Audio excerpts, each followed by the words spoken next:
Un auto con 5 puertas. Un auto de ciudad para 5 personas.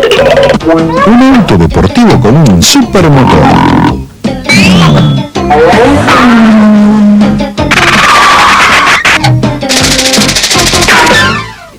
Tico, lo más grande que te puede pasar. Swiss Graphic Design Limited, excelencia editorial suiza, ahora también en el Mercosur, una región que crece. Senac y Asociados SRL, evolución permanente, proyecto, diseño y construcción con los sistemas más avanzados. Teléfono 824-6584, 822-7431, Avenida Pueyrredón 1504, Capital Federal. Consultora del Plata, capacitación y gestión empresarial del Grupo Interholding Sociedad Anónima. Estudio Jurídico Troilo Israel Valoroso, 11 de septiembre 2140, séptimo piso, Capital Federal. Teléfono 787-1441, Rivadavia 356, San Isidro, provincia de Buenos Aires. Teléfono 743-6236.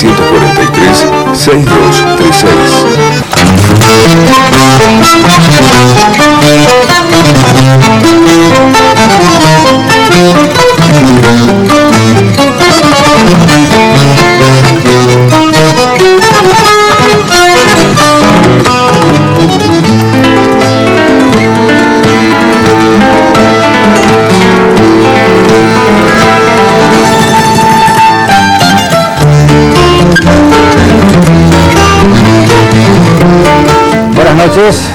En Confirma, este pequeño reducto, esta redacción preparada especialmente para ustedes, donde Carlos Seichelon hace de Carlos Seichelon y yo hago de mí, o sea, dos periodistas gráficos, uno más joven, el otro veterano, pero ambos con experiencia en el oficio de escribir y desde hace un tiempo en esta práctica de ejercer el periodismo con razonamiento de viejos escribas, pero para la televisión. Confirma, usted sabe, es un programa político y no necesariamente parlamentario. Y uno de los mecanismos en su concepción estructural es abrir puertas, es intentar mostrar lo que vemos, lo que creemos conveniente que usted conozca en profundidad. Es un programa político y no necesariamente un programa parlamentario, pero el Congreso es la sede del Poder Legislativo. El Poder Legislativo es uno de los poderes de la República y es el único que integra a la oposición. Usted conoce a la Cámara de Diputados, es una Cámara abierta, una Cámara parecida a una tribuna de fútbol donde está la popular. El Senado es la otra Cámara, es una Cámara más cerrada, se parece más bien a una platea, preferencial con un público selecto. El Senado ha sido noticia en estos días, y no precisamente por los méritos de su propia integración, jerarquía, funcionamiento como cuerpo legislativo, sino por el modo en que el oficialismo ha elegido dos de sus miembros en detrimento, esto lo dice la oposición, y surge de las lecturas, digamos, de la Constitución, dos miembros que le son propios. Y ha desatado una profunda controversia de derivaciones institucionales por ahora insospechadas. Por eso vamos a tratar con Carlos Seichelon este tema, con invitados que ya están en el piso. Esto oficia de presentación de lo que después va a ser mejor presentado incluso por el propio Carlos. Tiene la palabra. Gracias por lo de que soy más joven. Sería interesante dejar constancia de que, como el tema del Senado fue un tema central de la política, digo, es cierto que este no es un programa estrictamente parlamentario, pero esta vez un fenómeno parlamentario se convirtió en eje de la divergencia política, incluso catapultó una escalada de violencia verbal entre el oficialismo y la oposición que dio algunas perlitas, ¿no? es cierto que en algunos casos generó una especie de reacción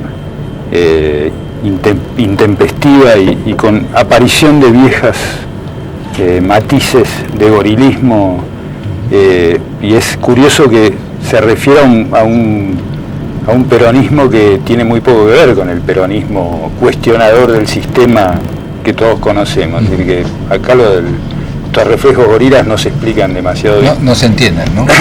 De todos modos, sería interesante dejar constancia de que nosotros invitamos a representantes del oficialismo y no va a haber representantes del oficialismo esta noche. Así es, por distintas razones no han podido venir Jorge Yoma, Augusto Alacino, Eduardo Menem, Héctor Maya, Antonio Cafiero y Felipe Zapag, que se llama Felipe Zapag, pero es el hijo de don Elías Zapag, ya fallecido, que habitualmente actúa, juega, se identifica con el oficialismo. Hubiera sido interesante que hubiera venido, porque, dicho sea de paso, no formó parte de la sesión esta tan controvertida. Bueno, recordemos cuál es el eje del fenómeno, del problema, ¿no? Esta decisión del bloque oficialista, aprovechando su mayoría absoluta para asumirse como elector de los senadores de las provincias, digamos. Un gran dedo elector. Claro, un gran dedo. Esto tiene un objetivo político claro, que es el de garantizar la continuidad de un poder capaz de poner obstáculos, digamos, de discutir en paridad por lo menos algunos aspectos centrales de la gestión de un eventual gobierno de la Alianza a partir del 99. Es de alguna manera, además de muchas otras cosas, esta actitud del bloque justicialista es de alguna manera una especie de reconocimiento de que la situación en términos electorales para el oficialismo se presenta muy complicada. Bueno, ahora vamos a un informe que pone un poco esto más o menos en orden. Veámoslo. Una elección irregular de senadores. En realidad, una designación a dedo del justicialismo en el Senado generó una pelea abierta entre oficialistas y opositores con implicancias políticas e institucionales de extrema gravedad. Desde 1994 y hasta el 2001, funciona un mecanismo para elegir senadores por la minoría, impuesto por el radicalismo para firmar el llamado Pacto de Olivos, que permitiría la reelección de Carlos Menem. Ahora, estalló una pelea en la que tomaron parte con posiciones distintas el presidente Menem y el vicepresidente Carlos Rucauf. También lo hicieron el expresidente radical Raúl Alfonsín y su más fiel contertulio, el felpacista Chacho Álvarez. Y, naturalmente, los candidatos aliancistas Fernando de la Rúa y Graciela Fernández Meijide, que vienen peleando entre ellos la candidatura a presidente. Pero, en cambio, el gobernador Eduardo Duhalde, precandidato presidencial del PJ, hizo del silencio toda una estrategia, en especial cuando los dualdistas en el Senado hacían lo mismo que los menemistas en esta delicada cuestión. El Senado representa a las provincias y tiene 72 bancas, 2 de ellas pertenecientes a Catamarca, todavía vacías. Esta Cámara, donde el justicialismo es mayoría desde 1983, es ahora el escenario del escándalo. Un escándalo generado por el oficialismo al transformar al cuerpo en un organismo elector y designar por las suyas a 2 justicialistas como senadores. Uno, Hugo Sager, por el Chaco, designado en desmedro de todos los derechos que le asistían al radical Carlos Pavicic. El otro, Rubén Prullas, designado por Corrientes, pese a no contar con el aval de la legislatura provincial y encima con un fallo judicial adverso. Sager y Prullas deberían entrar en funciones a partir del 10 de diciembre, al igual que otros que todavía resta elegir, caso del tucumano Palito Ortega, para reemplazar a quienes vencen su mandato. sin que hombres como el senador Antonio Cafiero impusieran límite alguno a sus jóvenes compañeros de bancada, encabezados por el entrerriano Augusto Alacino, el bloque lanzó esta ofensiva para retener su propio poder, cualquiera sea el signo del futuro gobierno, y más aún si es de la Alianza. Todavía no pudieron consagrar al catamarqueño Ramón Saadi, debido fundamentalmente a la firme actitud de Rucauf, titular nato de la Cámara. El dilema es la vulneración de los códigos y la desmemoria acerca de otros choques en el pasado con trágicas derivaciones para todos. Una muestra de lo que se viene es que si el PJ no revierte su actitud, la Alianza cuestionará la validez de las leyes en las que participen estos senadores truchos. Ya diputados sabe del escarnio que significa esta palabra. En síntesis, un conflicto que va camino hacia una implosión del sistema, extraño modo de festejar los 15 años de recuperación de la democracia. Y voy a asumir este cargo con todo el orgullo y el honor y la responsabilidad que significa representar a mi provincia, porque creo que estoy legitimado por la voluntad de los compañeros justicialistas y estoy legitimado por la voluntad del pueblo de Corrientes. Bueno, ustedes recuerdan, el teléfono es el 999-1666, con el prefijo 01 para hacer preguntas. El tema ya está anticipado en este informe, más los comentarios que habíamos hecho. Los invitados están en el piso, son ellos el radical Luis León, el también radical Antonio Verón Garay y el frepacista porteño Pedro del Piero. Con ellos vamos a hablar de todos ellos senadores, ¿no? Por supuesto. León por el Chaco, Verón Garay por La Pampa y del Piero por la capital. Vamos a un corte y volvemos con ellos. Muy bien.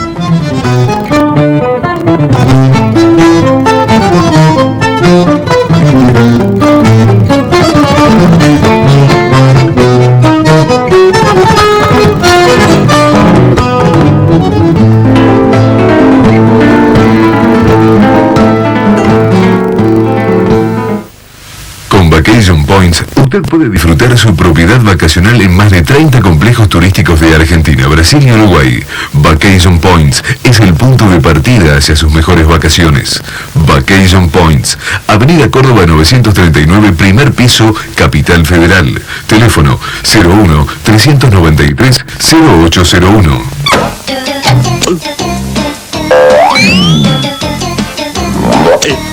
Un auto con 5 puertas. Un auto de ciudad para 5 personas. Un auto deportivo con un supermotor.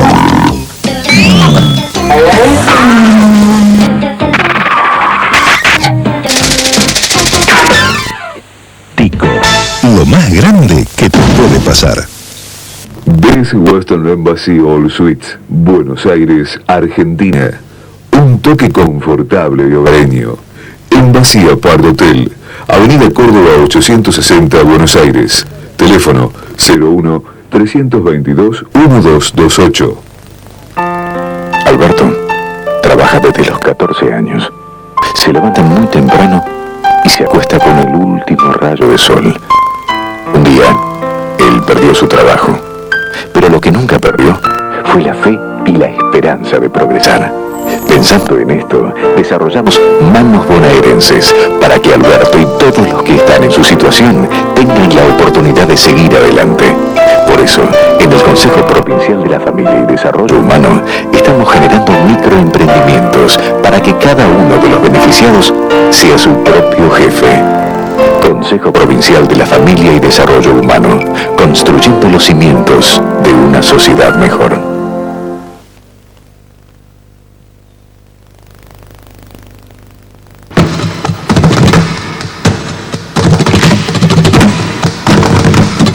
Bueno, a veces cuando uno se pone viejo, quiere hablarle a los jóvenes, quiere recordar, Hoy estás con... Sí, hoy estoy más tanguero que nunca. Quiero recordarle a los jóvenes que hubo otro tiempo de grandes divisiones en el pueblo argentino. Divisiones profundas y dolorosas. ¿Y qué mejor que elegir a un hombre como Luis León, hoy senador nacional por la Unión Cívica Radical, que fue diputado nacional por el mismo partido entre 1958 y 1960, luego diputado entre 1963 y 1966, o sea, hasta el golpe que derrocó a Illa, y posteriormente senador nacional entre 1973 y 1976, o sea, hasta el golpe de Videla. En los años que yo lo conocí, que fueron en ese periodo, León tuvo una estrecha vinculación con Ricardo Balbín, el viejo adversario y después el amigo de Perón. Y por León tuve la fortuna de conocerlo a Balbín en circunstancias muy especiales, porque si no hubiera sido por León, que lo llevó a Caracas, en aquellos años yo estaba allá, no lo hubiera visto Balbín participar de la primera cumbre de la socialdemocracia y hacer un discurso realmente memorable frente a la incomprensión del fenómeno peronista que tenía nombres como Aya de la Torre, Rómulo Bentarcur, Pepe Figueres y otros personajes de América Latina. Pero vamos a hablar hoy un poco de los códigos políticos que la generación de Alacino, Yoma, Héctor Maya, Ricardo Branca han quebrado. De eso vamos a hablar con Luis León. ¿Es verdad esto así? ¿Han quebrado un código o me parece a mí? Sí, daba la sensación, y uno hoy habla con un poco de vergüenza de las cosas que pasan, por lo menos a mí en mi interior me pasa esto, que después de haber cubierto esos trechos históricos de tanto enfrentamiento, haya habido la elaboración de la síntesis, y un día Balbín salta a la tapia y se junta con Perón. 18 de noviembre de 1972.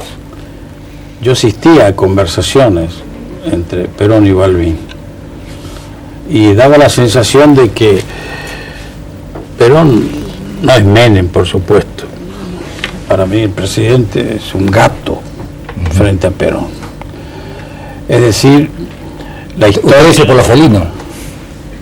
Sí, porque todo el día está peleando, insulta a la oposición, hace cholulismo con los que matan a nuestros chicos, es decir, una serie de factores que impiden que los que tenemos vocación política, creemos en el país, pensamos que el sistema democrático tiene que funcionar fluidamente, nos encontramos. Cada 2 días insulta a la oposición, el otro día dijo que todos los parlamentarios radicales eran mafiosos. Evidentemente no se mira alrededor. Perdón, Carlitos, aprovechalo.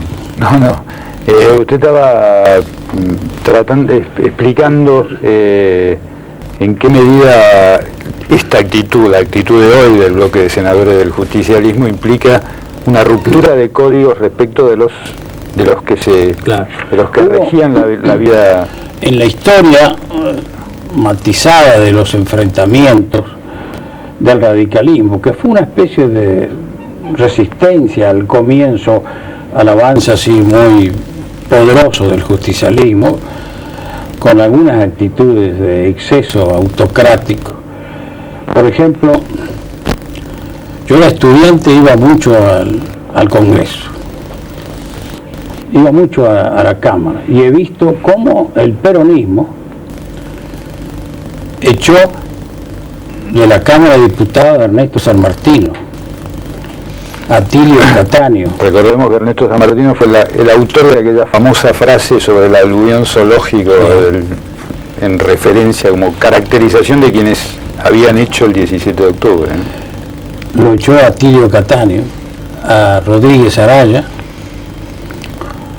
a Yadarola, y uno de los más importantes, que era el presidente del bloque, lo echaron un día a las 9 de la mañana, en una sesión que comenzó a las 7 u 8 de la noche del día anterior, porque querían cansar a la gente para que no estuvieran un poco así a la salida de Balbín del Congreso, que fue el día que Balbín dijo: no me voy a sentar a la puerta de mi casa a esperar que pase el cadáver de mi enemigo. Voy a seguir luchando. Estuvo 1 año preso Ricardo Balbín. Y la historia después la conocen bastante los que vinieron, pero fue de síntesis. Como grandes líderes pusieron en el bolsillo los rencores, juntaron el país y dieron aquel mensaje de cordialización, tal vez el más alto aporte, porque murió primero Perón y Balbín tuvo que hablar en su tumba. Yo almorcé, comí con Balbín la noche que él dijo un discurso. Balbín me decía, hay que escribir este discurso. Yo le decía, usted no puede escribir. El día anterior. El día anterior, la noche anterior. Sí, que fue la noche creo que del 2 de mayo, del 74. Y entonces no, de junio, pensaba que el protocolo, el respeto, la jerarquía, todo hacía que tendría que escribir. Y yo le dije, creo que estaba Manolio, Facundo Suárez también con nosotros. Le digo, usted tiene que decir su discurso. Y lo dijo. Y fue saludable para el país. Aquella frase, el viejo adversario despide al amigo. Claro. Despide a quien lo había puesto preso, que lo había perseguido. El aporte que hacía un hombre de la sedimentación moral, democrática, de Ricardo Balbín. Y entonces ahora pareciera que ha reaparecido los que echaban a los legisladores de antes. Es decir, la violencia intelectual que choca ideas sin cordialización. Porque yo creo que todos los demócratas saben que cualquiera de nuestras ideas llevan sus propias actitudes contrarias en su esencia. Pero pensar que alguien pueda a esta altura del debate, no solo en Argentina, sino a nivel internacional, tenga así la verdad absoluta como para darse el lujo de imponer una voluntad circunstancial en nombre también de una mayoría circunstancial, crea esta deformación. El país había entrado en un cono casi alegre de pensar que de aquí para adelante iba la democracia con todos esos encuentros propios de la democracia, pero no con actitudes propias de factores no democráticos. Ahora, senador, curiosamente, esta situación surge, tiene un canal objetivo operativo que es un acuerdo entre radicales y peronistas, entre peronistas y radicales, que es el Pacto de Olivos. Sí, tanto es así que yo fui un crítico, lo digo, pero yo respeto porque ya tengo demasiados años como para saber que no debo enamorarme de mis ideas. De todas maneras, creo que nuestro partido, a través del Pacto de Olivos, fue muy generoso con el doctor Menem, porque Alfonsín seguramente pensó que tenía que recomponer un proceso. Él lo ha dicho y lo explica muy bien. Raúl no es ningún traidor a la causa. Y sin embargo las circunstancias están mostrando que todo lo que soñábamos, como idealizamos el proceso, no es tanto así. Perdóneme, pero no quisiera que usted no desarrollara esto. Usted en el debate de la elección de estos senadores recordó una frase de Perón. Dijo, corríjame si me equivoco, que Perón le contó a usted en la Quinta de Olivos algo que era la confesión medio íntima. La conclusión a la cual había llegado Perón, según dijo usted en el debate, era que el peor drama de los gobernantes son los chupamedias. Estaba Antonio Cafiero presidiendo la sesión, ¿verdad? Sí. Un hombre de su generación. Sí. ¿Por qué me cuenta eso? ¿Y qué le dijo Cafiero? ¿Qué hizo Cafiero? Lo que yo conté fue como tirar una piedra, un charquito para mojar un poco, en defensa, humilde defensa de las cosas que nosotros seguimos creyendo. Un día en una comida que se hizo en Olivos, estaba el doctor Balbín, Perón, la señora de Perón, Llambí, el ministro del Interior, y la señora de Llambí, y yo lo había acompañado al doctor, a Balbín. Y después del almuerzo, Perón dijo, venga don Ricardo, porque Perón le decía don Ricardo y Balbín le decía Perón. Venga don Ricardo, vamos a tomar el café afuera porque nosotros, los mayores, le dijo, de edad tenemos que tener un poco de solcito. Y yo lo seguí, pero Balbín se quedó como 20 minutos. Y yo aproveché y le digo a Perón, que era un hombre muy simpático en la conversación, y le dije, yo lo voy a aprovechar a usted. ¿Por qué usted exageró la autocracia? Me dice, ¿por qué me dice eso? Porque usted me exoneró a mí de un cargo público. Y yo todavía no sé por qué. Yo había ganado, era estudiante de bioquímica, pero ya era farmacéutico, y había ganado por concurso a la dirección de la farmacia del Instituto La Gleize, ese que está en Juan de Justo, que era la cátedra del doctor Malbrán. Había muchos becarios, monjas, empleados, y un día fue el doctor Ivanisevic, que era el ministro de Educación, de cuál dependía y dijo por ahí en su discurso, porque ya saben señores que para ser argentino hay que ser peronista. Yo ya distribuía los boletines. En esa época el presidente del radicalismo era Roberto Parri. Era un momento difícil, bravo del radicalismo. Y yo distribuía un boletín. O sea que todo el mundo sabía que yo era militante radical. Y me pareció que tenía que contestar eso. Y me paro. El doctor Ivanisevic me ve con mi guardapolvito y me dice, ¿qué dice doctor? Quiero decirle que yo soy tan argentino como usted, pero no soy peronista. Me llamaron a la dirección, me pidieron la renuncia, no renuncié, pero a los 2 meses vino un decreto de Perón exonerándome por falta de respeto a Perón y su señora esposa. Y cuando yo le conté esto, que me pidió, a ver, dígame, ahí fue que me dijo Perón, mire, doctor León, dice, el peor drama de los gobernantes son los chupamedios.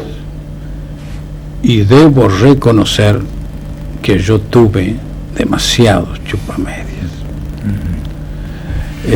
¿Por qué recordó estrictamente esta frase en el desarrollo del...? Porque me parecía que la actitud del bloque de la mayoría circunstancial se pegaba un poco a la exageración del personalismo. Era una especie de exageración de, como diría Perón, de los chupamedios. Ahora, ¿usted no cree que en lugar de tener un objetivo moral negativo, el de chupar las medias, la actitud del Senado no tiene un sentido de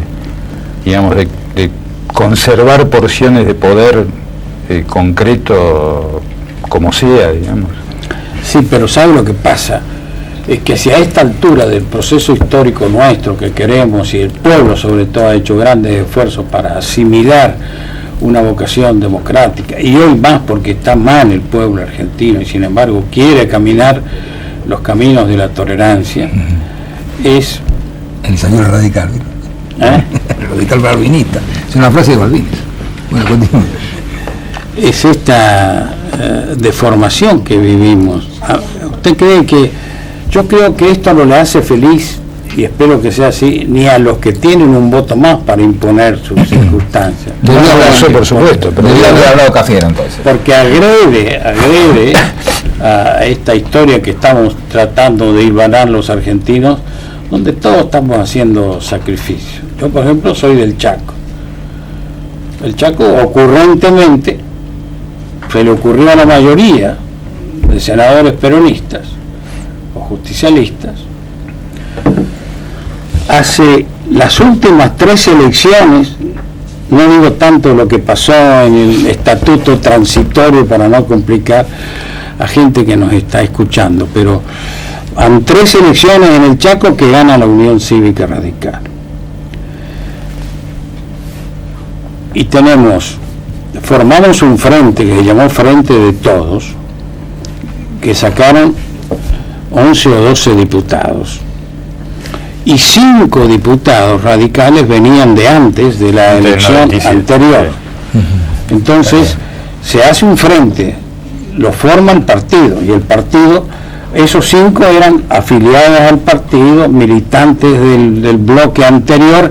Es inadmisible aceptar que nos cataloguen como que no integraban el frente que hay que integrar en este caso para ser la mayoría. Y sin embargo, sacaron los 5 de acá y transformaron la minoría justicialista en mayoría. Impusieron el número de sus votos, y bueno, y ahora tenemos esto de que podemos correr el riesgo de que haya un Senado que vote leyes que después pueda ser impugnado. A lo mejor a alguien no le gusta que le pongan un nuevo impuesto y impugna a los dos a los efectos de no pagar impuestos. Pero este no es el país que anda buscando. Pero lo cierto, que Antonio Cafiero, cuando usted le dijo eso, el que presidía la sesión, no dijo nada. No dijo nada. Bueno, muy bien. Gracias, León. Muchas gracias.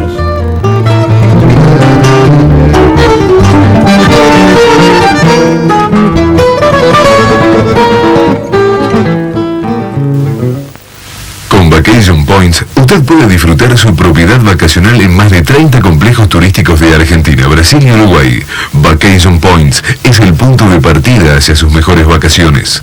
Vacation Points, Avenida Córdoba 939, primer piso, Capital Federal. Teléfono 01-393-0801.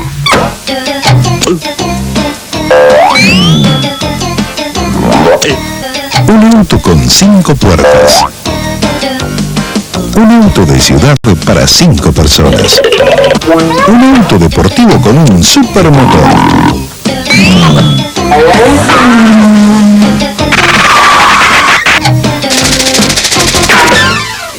Tico, lo más grande que te puede pasar. Best Western Embassy All Suites, Buenos Aires, Argentina. Un toque confortable y hogareño. Embassy Apart Hotel, Avenida Córdoba 860, Buenos Aires. Teléfono 01-322-1228. Alberto trabaja desde los 14 años. Se levanta muy temprano y se acuesta con el último rayo de sol. Un día, él perdió su trabajo, pero lo que nunca perdió fue la fe y la esperanza de progresar.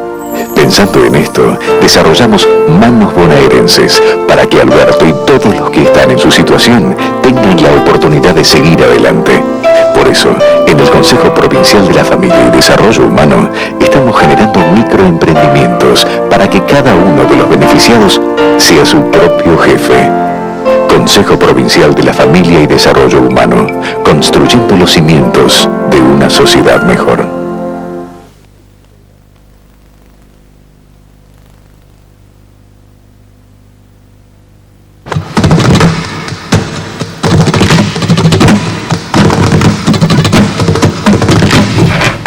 Estamos acá con los senadores Antonio Berongaray de la Unión Cívica Radical de La Pampa y Pedro del Piero del Frepaso de la Capital Federal. Ambos, por supuesto, integran son compañeros de la alianza, y volvemos a dejar constancia que, muy a nuestro pesar, no hay acá un representante del oficialismo como para plantear una dinámica de discusión entre todas las posiciones. Senador Berongaray, ¿en qué medida, tal como había planteado en el bloque anterior el senador León, usted cree que esto plantea abiertamente o abruptamente una ruptura de códigos? Sí, yo creo que yo viví el Senado del 83 al 89 y también hubo en aquel momento importantes representantes, estaba Marquerena, estaba Sade, bueno, gente que está ahora como Eduardo Núñez, y había códigos, digamos, eran situaciones, eran hombres muy duros, pero que cuando llegaban a tomar una resolución la cumplían a rajatabla. Esto que estamos viendo ahora es absolutamente, diametralmente opuesto al Senado no tan lejos, que fue del 83 al 89. Creo que se han excedido ¿A partir de a partir que se empieza a tomar toda esta decisión como de prepararse para una retirada. Y entonces notamos una versión, un estilo distinto. Yo recuerdo que cuando yo después del 89 estuve en Diputados, y cuando volví un poco los viejos, estaban en el Zapac también, estaban en el primero, yo recuerdo que los viejos diputados, los viejos senadores nos decían: espero que no se haya venido, digamos, que se haya contagiado. Que se haya contagiado a los diputados. Bueno, mucha de la gente que está protagonizando estos hechos, en el caso de Yoma, Nacino, Maya, vinieron de aquella cámara, digamos, agresiva, de eso que la cultura de usted llamaba recién, digamos, la general, la tribuna. Cultura de la tribuna. Y realmente, digamos, esos códigos de convivencia que existían, que existieron durante el 83 al 89, creo que han cambiado notablemente. Ahora, desde la bancada solitaria del Frepaso, ¿no? Ha dicho ese Frepaso del Pío, ¿cómo lo tratan los radicales? ¿Como un correligionario, un compañero? Como un muy buen aliado. ¿Y forma parte de las reuniones? No, cuando hay situaciones críticas sí, me agrego al bloque radical y charlamos, pero habitualmente no. ¿No está solo? No, porque en realidad, o sea, tenemos una relación muy fluida con José Genú y con varios de los senadores más activos del radicalismo, entre ellos Berongaray. Nos distribuimos la tarea, o sea, más de una oportunidad, el trabajo parlamentario queda repartido, y bueno, yo me sumo como uno más. La alianza tiene presencia y tiene presencia sólida en el Senado, creo que se está notando. Ahora, aprovechando el tema específico, ¿no?, para no hacer derivaciones, usted dice que hay que hacer lo mismo en el distrito de la ciudad de Buenos Aires, en la elección del senador. No entendí el ejemplo. No, yo lo que dije al día siguiente de que ocurrió lo del Chaco, que aplicando el mismo criterio del Chaco, en la ciudad de Buenos Aires le correspondería a un senador al Frepaso, que no quiere decir lo mismo que pedirlo. Hice notar esto. No solo hice notar esto, sino que como la legislatura de la ciudad de Buenos Aires ya está en mora en elevar el senador correspondiente para reemplazo de O'Donnell, yo tuve una larga reunión la semana pasada con el bloque del Frepaso para informar cómo había sido el procedimiento, tanto en el caso del Chaco como el de Corrientes, que ya ese día, esto fue el martes, ya ese día prácticamente estaba decidido porque estaba firmado el dictamen de mayoría. Y allí surgió otra interpretación, distinta a la que yo había observado el primer día. Allí surgió la interpretación de que en la ciudad de Buenos Aires no es igual al Chaco. Surgió incluso una interpretación que es una inquietud y que se está analizando en el bloque. La ciudad de Buenos Aires no tiene alianza. En el Chaco gobierna Rosas en nombre de la alianza y funciona una unidad parlamentaria de 16 legisladores hace 2 años y medio en forma unívoca. Votan juntos, presentan proyectos juntos, etc. En la ciudad de Buenos Aires el gobierno es de la Unión Cívica Radical y los dos bloques hoy, al momento de la elección del senador, son Frepaso por un lado con 19 legisladores, UCR por otro con 18, y han votado en repetidas oportunidades en forma encontrada, o sea, de alguna manera el Frepaso es una suerte de oposición en la ciudad de Buenos Aires. Perdón, Del Piero, pero bueno, acá han llegado comentarios de la gente más que preguntas. Hay que preguntar, no olviden la conveniencia de preguntar, de ampliar el abanico de interrogantes que hacemos Carlos y yo. De todas ellas, hoy agradecemos a Mercedes de Flores, a Mariano de Don Orione, a Juan Carlos de Lugano y a Omar Espegazzini. Omar Espegazzini dice: si este caso se lleva a la Corte, ¿no sería casi lo mismo que preguntárselo directamente a Menem cuál es la voluntad? Yo no estoy tan seguro. Si me hubieran hecho esta pregunta hace unos meses, yo diría sí, prácticamente es lo mismo. Pero es como que nuevos vientos se están empezando a soplar. Y hay ciertas tendencias que nos empiezan a decir que lo que antes era sí o sí, ahora es un signo de interrogación. Yo no sé qué va a hacer la Corte, pero se me ocurre que no es la misma Corte. Incluso a veces uno se pone a especular y dice, si Menem quiere mandar el tema de las armas a la Corte, ¿no será porque la Corte a lo mejor va a buscar un equilibrio diciendo armas sí, senadores no? Ahora dicen que no va a tratar el tema. Sí, realmente sería un escándalo que lo hiciera. Pero el de las armas, ¿eh? Sí, por eso el de las armas sería un escándalo que lo hiciera. Pero bueno, si la Corte siguiera con su posición regimentada del 5-4, realmente nos encontraríamos ante una disyuntiva muy, muy fea. Perdóneme, Bromaray, pero ¿cómo va a continuar esto a partir de diciembre? ¿Ustedes se van a sentar en la banca, van a participar con Puya, con Saqués, en debates, van a reconocerlo? Nosotros lo que estamos absolutamente convencidos que esta mayoría es el ilegal. Y que cuando hablamos de la ilegalidad no solo estamos afectando la legalidad de las leyes, sino que estamos afectando la legalidad de otras instituciones del país. A mí se me ocurre pensar qué puede hacer, por ejemplo, un militar que esta mayoría ilegal le deniegue un acuerdo y le frustre su carrera. O un diplomático, o un juez, que designado por el Consejo de Magistraturas, después no consiga el acuerdo de esta mayoría ilegal. O los miembros, qué sé yo, del Banco Central. ¿Qué imagina? ¿Va a haber recursos en la justicia? Yo creo que vamos a entrar en una situación que hay que resolverla de un modo o de otro. ¿Pero cómo? El primero es por la Corte. Bueno, yo diría, el primero es el consenso. Hay que tratar de convencer al justicialismo que este acto que no está terminado, porque faltan todavía los juramentos, que van a ser entre el 25 y el 29 de noviembre, este acto que no está terminado, hay que revisarlo. ¿Ustedes creen que hay alguna posibilidad de que, de encontrar un camino de retorno político? Yo lo veo complicado porque acá me parece que han coincidido dos cosas. En el núcleo rígido menemista, la construcción de la impunidad y una retaguardia. Y en el resto del justicialismo, que le vimos las caras, le conocemos el pensamiento, o sea, tapándose la nariz acompañaron una estrategia creyendo que era un costo que había que pagar pero que no iba a ser tanto en función de mantener una mayoría. Si a ninguna fuerza política le gusta perder una mayoría. Y es más, nos lo dijeron antes lo del Chaco, pues nosotros vimos venir lo del Chaco, tratamos de hacerla reflexionar, discutimos en la Comisión de Asuntos Constitucionales, nos dijeron este tema está cerrado porque 37 no es lo mismo que 36, nos dijeron así de claro. Insisto, en este sector del justicialismo que a mí personalmente me sigue sorprendiendo, que senadores como Reutemann, como Cafiero, como el propio Eduardo Menem, por nombrar los más conocidos, o sea, hayan entrado en este tipo de componenda. Creo que se fueron de límite y coincido con el senador Berengaray que antes del juramento vamos a seguir insistiendo y hacer lo posible para que esto sea revisado.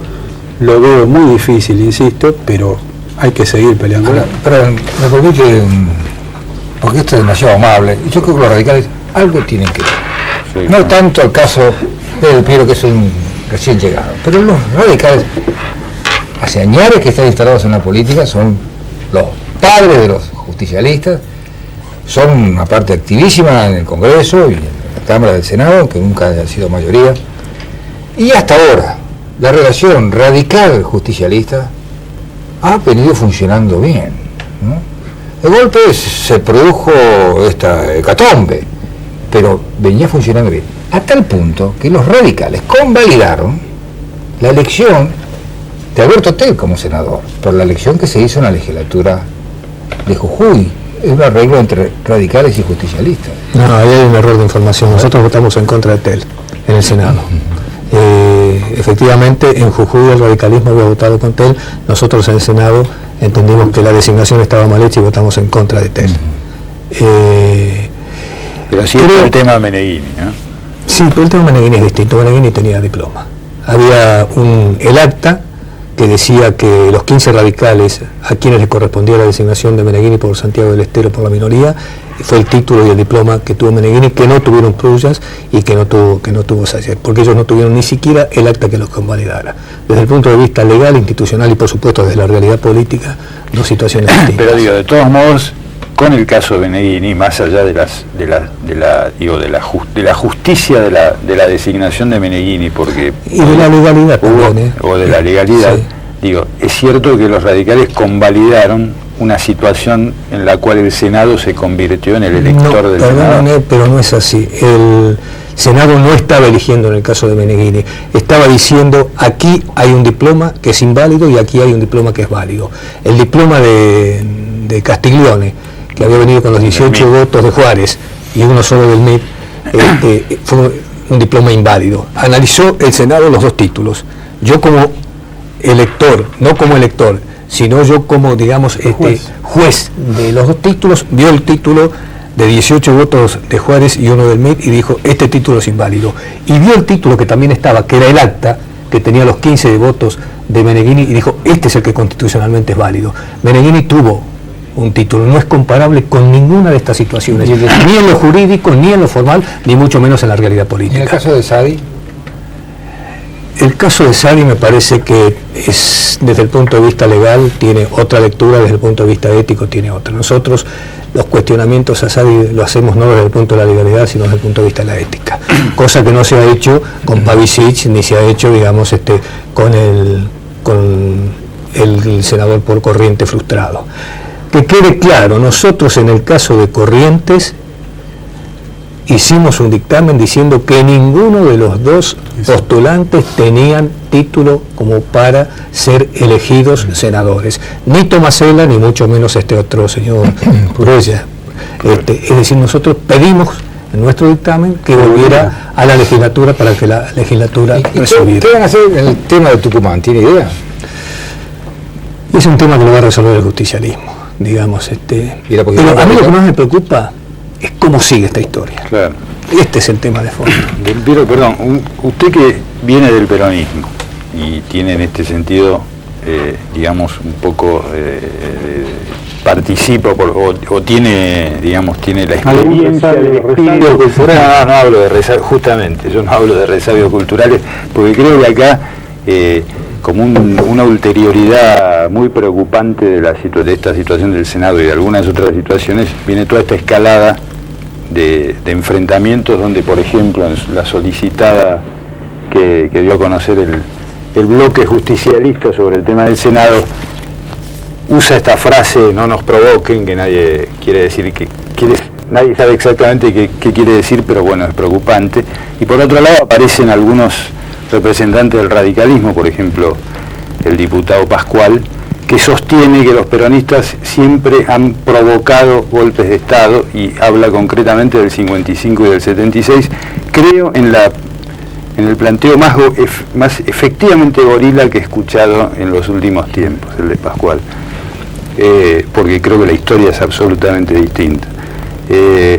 Digo, esto es lo que me preocupa, esta especie digamos, de reaparición, y además ficcional, porque el peronismo ya no representa lo que representaba cuando generó el gorilismo como reacción, este renacimiento de un enfrentamiento que es de ficción. Digo, ¿cómo se resuelve este tema? Sí, a mí la solicitada me dolió mucho porque, y lo califiqué ayer mismo como una patoteada, porque no tanto por el peronismo, digamos, que tendrá que hacer sus procesos, y a mí me parece que, digamos, hay mucho camino por recorrer, sino por la Argentina, porque realmente, y lo dijo el senador León aquí, es decir, todos sentíamos de que estábamos construyendo una Argentina nueva con muchas limitaciones, con muchas, con necesidad de rectificar muchas cosas. Nosotros del Frepaso hasta el cansancio seguimos insistiendo que hay que generar nuevas formas de hacer política. Yo he calificado todo esto que está pasando en el Senado como política basura. Y esto yo creo que sencillamente, más que romper códigos, dinamita puentes, dinamita construcción para el futuro, porque los códigos también pertenecen a un diálogo entre el radicalismo y el justicialismo que yo espero que se supere definitivamente. Y no así la necesidad extrema de que, si efectivamente Carlos Menem se llama Resuello, tengamos que coaligar en Argentina. Este es un dato de la realidad. Con esto no vamos a poder coaligar. Yo quisiera señalar algo que me puse a pensar cuando lo escuchaba a usted hablar de la reforma del 94, que había sido un poco el origen de toda esta situación. Nosotros, me tocó ser constituyente, incluso, digamos, de la gente que tuvo que conversar el núcleo de coincidencias básicas. Nosotros de entrada le dijimos al justicialismo: elección directa de senadores, 2 por la mayoría, 1 por la minoría, ya. Nos dijeron, no se puede, hay mandatos subsistentes. Nosotros le dijimos, frente a una situación como esta, repitamos lo que hizo Perón en el 49, cuando la reforma de la Constitución declaró caducos los mandatos.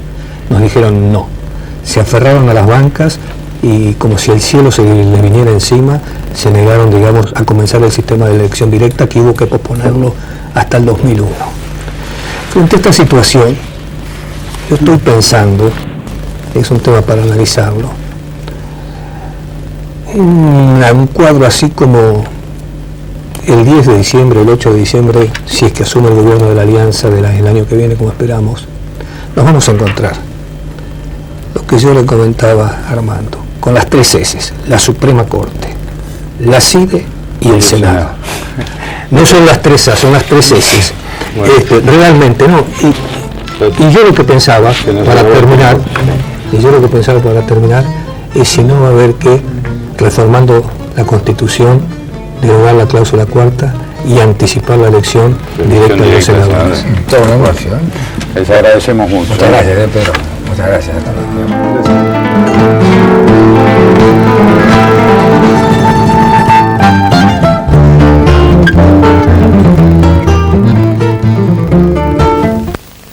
Con Vacation Points, usted puede disfrutar su propiedad vacacional en más de 30 complejos turísticos de Argentina, Brasil y Uruguay.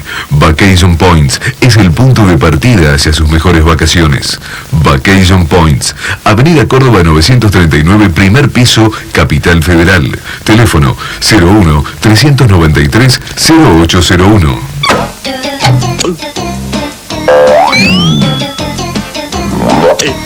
Un auto con 5 puertas. Un auto de ciudad para 5 personas. Un auto deportivo con un supermotor.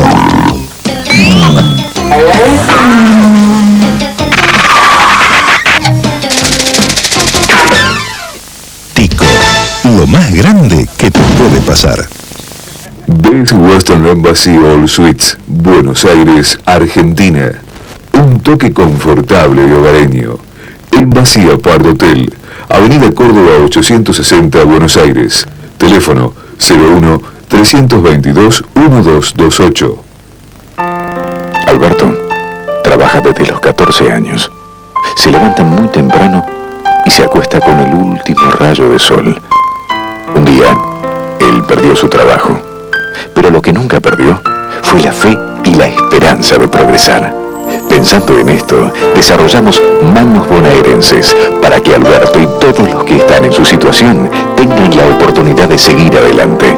Por eso, en el Consejo Provincial de la Familia y Desarrollo Humano, estamos generando microemprendimientos para que cada uno de los beneficiados sea su propio jefe. Consejo Provincial de la Familia y Desarrollo Humano, construyendo los cimientos de una sociedad mejor.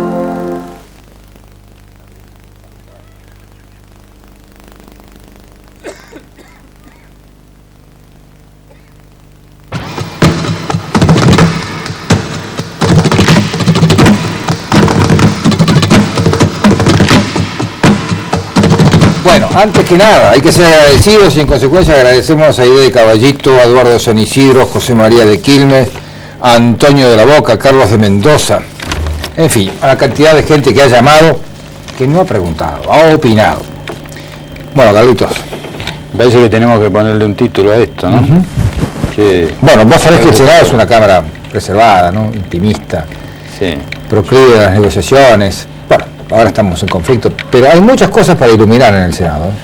Hay que iluminarlo.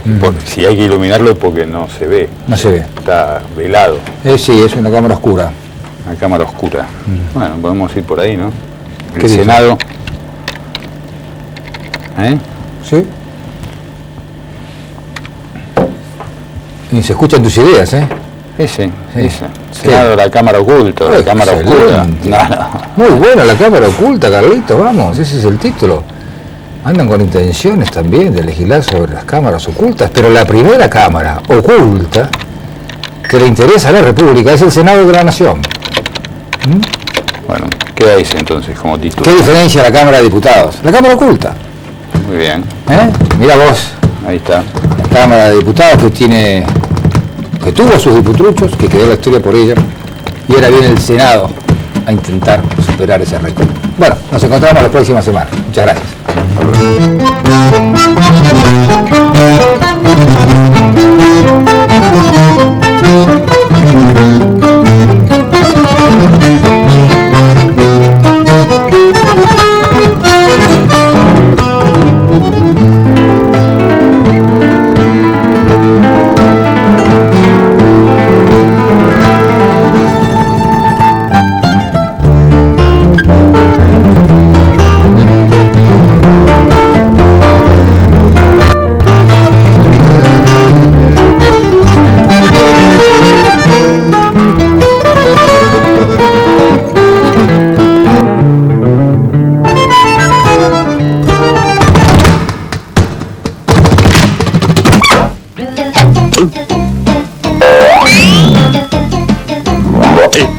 Un auto con 5 puertas.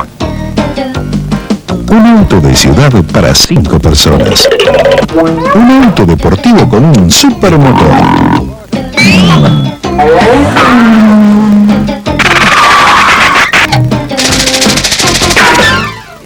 Tico, lo más grande que te puede pasar. Swiss Graphic Design Limited, excelencia editorial suiza, ahora también en el Mercosur, una región que crece. Senac y Asociados SRL, evolución permanente, proyecto, diseño y construcción con los sistemas más avanzados.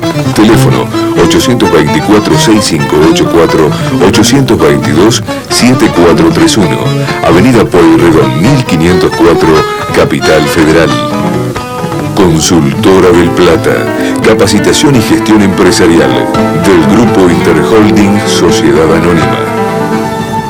Estudio Jurídico Troilo Israel Valoroso, 11 de septiembre 2140, séptimo piso, Capital Federal.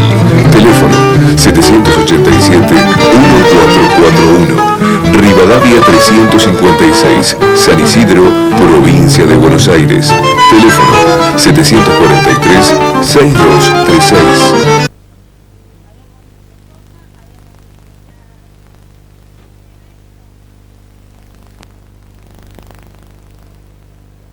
Porque la bomba les explotó adentro de la panza, les mató a sus hijos de 20.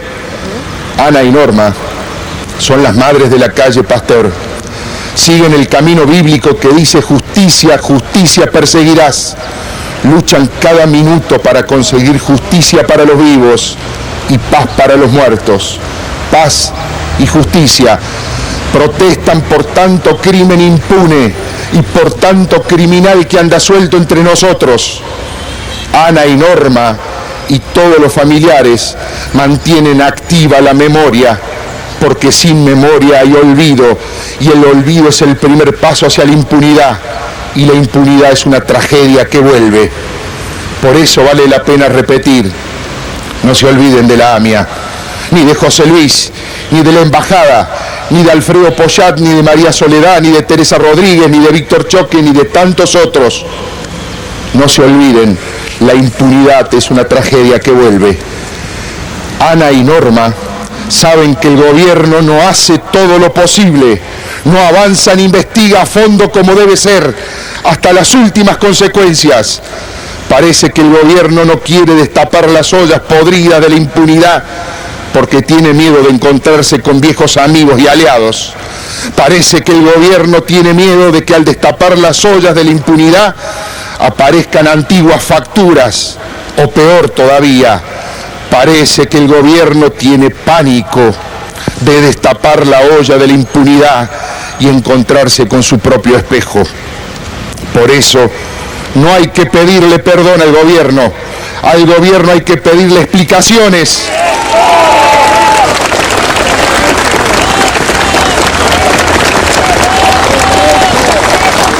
Insisto, No hay que pedirle perdón al gobierno, hay que pedirle explicaciones y darle cuanto antes la lista de los que pusieron palos en la rueda de la investigación o quisieron directamente desviarla, sin ánimo de venganza, pero con ánimo de justicia. Ana y Norma son las madres de la calle Pasteur y hacen su ronda aquí, en tribunales.